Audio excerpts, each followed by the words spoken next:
अस्सलाम वालेकुम student. I am Tariq Hussain उम्मीद कि आप सब लोग खैरियत से होंगे।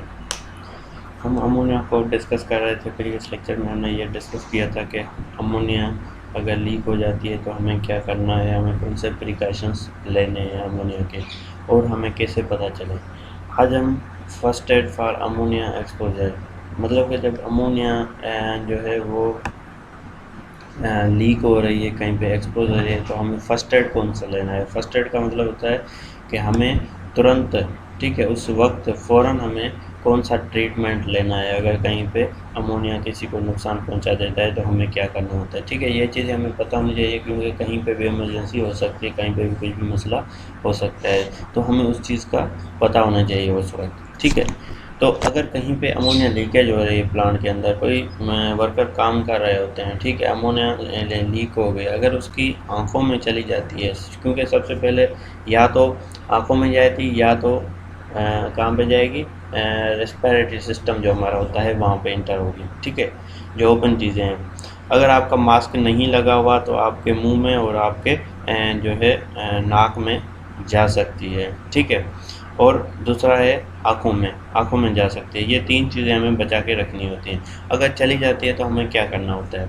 सबसे पहले अगर फर्स्ट एड कहीं पे लीकेज हो गई है, हमारी आँखों में जलन हो रही है और हमारी आँखों में गई है, तो हमें सबसे पहले आँखों को वॉश करना है वाटर के साथ। ठीक है, और आप जब आँखों को वॉश करेंगे, ठीक है, तो वहाँ पे आप लोगों को आँख का जब मुँह हम फेस को धो रहे होते हैं वाटर के साथ, वॉश कर रहे होते हैं, तो उस वक्त हमारी आँखें बंद नहीं, हमारी आँखें खुली होनी चाहिए।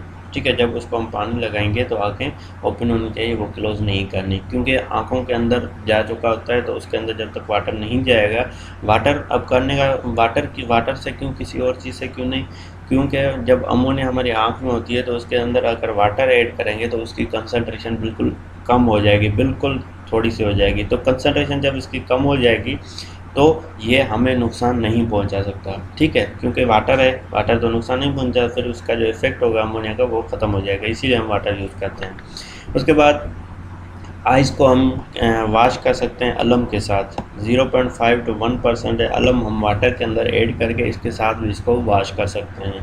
ठीक है, क्योंकि आपको लोगों को पता है कि अलम हम यूज़ क्यों करते हैं। अलम हम वाटर को प्यूरीफाई करने के लिए इस्तेमाल करते हैं। ठीक है, तो अलम का इस्तेमाल वहाँ पे ज़्यादा होता है जब वाटर ट्रीटमेंट प्लांट होते हैं ना, जहाँ पे हम वाटर को प्यूरीफाई कर रहे होते हैं, उसको साफ़ कर रहे होते हैं, तो वहाँ पे अलम का इस्तेमाल किया जाए। तो आप वाटर के अंदर 0.5 से, ठीक है, 0.5 से 1%, आधे से 1% का इस्तेमाल करके उसको धो सकते हैं।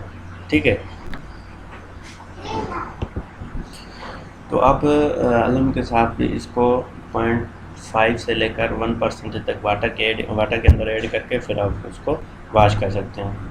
ठीक है, और उसके बाद thoroughly wash the effect skin with running water for at least 10 minutes, और आपको 10 मिनट तक जो रनिंग वाटर हो, फ्रेश वाटर हो। ठीक है, क्योंकि किसी जगह पे जो वाटर होता है वो खड़ा हुआ होता है। ठीक है, रनिंग वाटर नहीं होता, मतलब कि फ्रेश वाटर नहीं आ रहा होता, कोई खड़ा हुआ वाटर है। ठीक है, जैसे हमारे टैंक में, स्टोरेज टैंक के अंदर पानी होता है, वो स्टोरेज मतलब स्टेशनरी वाटर है। ठीक है, एक जगह पे खड़ा रहता है, वो चेंज नहीं होता, तो हमें उसका इस्तेमाल नहीं करना। हमें 10 मिनट तक जो रनिंग वाटर है, ठीक है, मतलब कहीं पंप से पानी निकल रहा है, चलता जा रहा है। ठीक है, ऐसा नहीं कि एक जगह पे खड़ा हुआ है जैसे टैंकियों के अंदर होता है या किसी बोतल में पड़ा हुआ है, वो नहीं।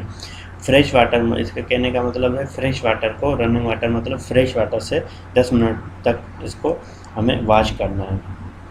उसके बाद अगर अमोनिया लीकेज हो जाती है तो उसको डिटेक्ट कैसे कर सकते हैं। ठीक है, कहीं पे अमोनिया लीकेज है तो हमें कैसे पता चलेगा। अब यहाँ पे 3-4 चीज़ें होती हैं, उसको हमें देखना होता है। सबसे पहला जो डिटेक्शन, आप लोगों, हमने जब प्रॉपर्टीज़ पढ़ी थी, मैंने वहाँ पे एक चीज़ डिस्कस की थी कि जो अमोनिया की है वो उसके अंदर बदबू होती है। ठीक है, ओडोर, एक तो हमें उससे पता चल जाएगा। ठीक है, अब यहाँ पे मसला ये हो रहा है कि जब ओडोर का पता तब चलेगा जब हम उसको सांस लेंगे। ठीक है, उसको सूंघ के देखेंगे। ठीक है, जब हम उसको सूंघ लिया तो फिर हम, हमारे ऊपर तो अटैक कर लेगी अमोनिया, तो वो सूंघ नहीं सकते, तो ये काम भी नहीं आएगा।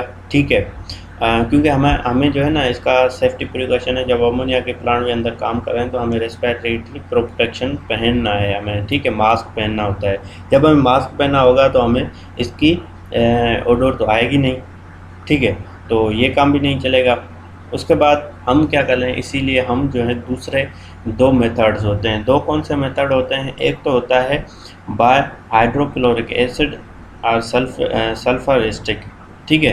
एक तो हाइड्रोक्लोरिक एसिड का इस्तेमाल करते हैं, उसमें थोड़ी सी ऐड करते हैं, जब कहीं पे भी लीकेज हो जाती है तो वो हमें दूर से नज़र आ जाती है तो यहाँ पे कोई लीकेज हुई है, ठीक है, क्योंकि वो वाइट कलर की होती है ना, वो अगर कहीं पे लीकेज है उसके साथ मिक्स होगी तो हाइड्रोक्लोरिक एसिड सल्फर जो है हमें बाहर पाइप के बाहर स्टिक हुई, वहाँ पे चिपकी हुई मिल जाएगी कि यहाँ पे लीकेज हो रही है, वहाँ पे हाइड्रोक्लोरिक एसिड बाहर निकलना सल्फर शुरू हो जाएगा। एक तो ये मेथड होता है। दूसरा ये मेथड होता है कि आप एयर की कंसंट्रेशन चेक करते रहें। चेक क्या करते हैं, ये इंडस्ट्री के अंदर ऑटोमेटिक जो है वो मीटर लगे होते हैं, ठीक है।